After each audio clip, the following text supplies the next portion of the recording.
ધાનપુર તાલુકાના સજોઈ ગામે જીઆઈસીએફ પ્રોજેક્ટ અંતર્ગત વન મંડળીની વિસ્તૃત બેઠક યોજાઈ। ધાનપુર તાલુકાના સજોઈ ગામે જીઆઈસીએફ પ્રોજેક્ટ અંતર્ગત વન મંડળીની મહત્વપૂર્ણ તથા વિસ્તૃત બેઠકનું આયોજન કરવામાં આવ્યું હતું। આ બેઠકમાં વન મંડળીના સભ્યો, સ્થાનિક આગેવાનો તેમજ વન વિભાગના સંબંધિત અધિકારીઓની ઉપસ્થિતિમાં પ્રોજેક્ટ સંબંધિત વિવિધ મુદ્દા પર વિગતવાર ચર્ચા કરવામાં આવી હતી।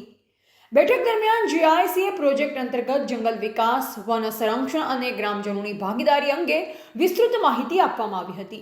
ખાસ કરી વન્ય પેદાશો જેવા કે લાકડું, પાન, મહુડા, તણખા સહિત અન્ય કુદરતી સંપત્તિનો નિયમસર અને ટકાઉ ઉપયોગ કેવી રીતે કરવો તે બાબતે માર્ગદર્શન આપવામાં આવ્યું। વન સંપત્તિનો અતિશય ઉપયોગ થતો અટકે અને ભાવિ પેઢી માટે જંગલો સુરક્ષિત રહે તે દિશામાં પગલાં લેવાની જરૂરિયાત ઉપર ભાર મૂકવામાં આવ્યો।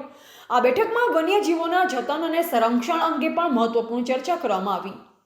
વન્યજીવોના કુદરતી નિવાસ સ્થાનોનું રક્ષણ કરવું, માનવ વન્યજીવ સંઘર્ષ ઘટાડવા માટે સચોટ આયોજન કરવું તેમજ જંગલ વિસ્તારમાં આગ લાગવાથી બચાવ માટે ગ્રામજનોની સક્રિય ભૂમિકા કેટલી જરૂરી છે તે બાબતે અધિકારીઓ દ્વારા વિગતવાર સમજ આપવામાં આવી।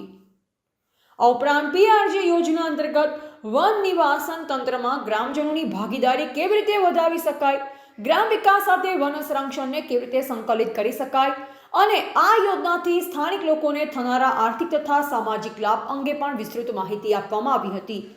ગ્રામજનોને વન મંડળી સાથે જોડાઈ જંગલ સંરક્ષણમાં સહભાગી બનવા માટે પ્રોત્સાહિત કરવામાં આવ્યા હતા।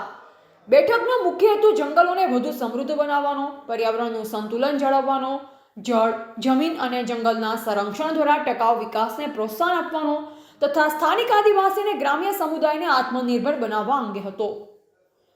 વન મંડળીના સભ્યોએ પણ જંગલ સંરક્ષણ, વૃક્ષારોપણ, આગ નિવારણ અને વન્યજીવોના રક્ષણ માટે સંપૂર્ણ સહયોગ આપવાનો સંકલ્પ વ્યક્ત કર્યો।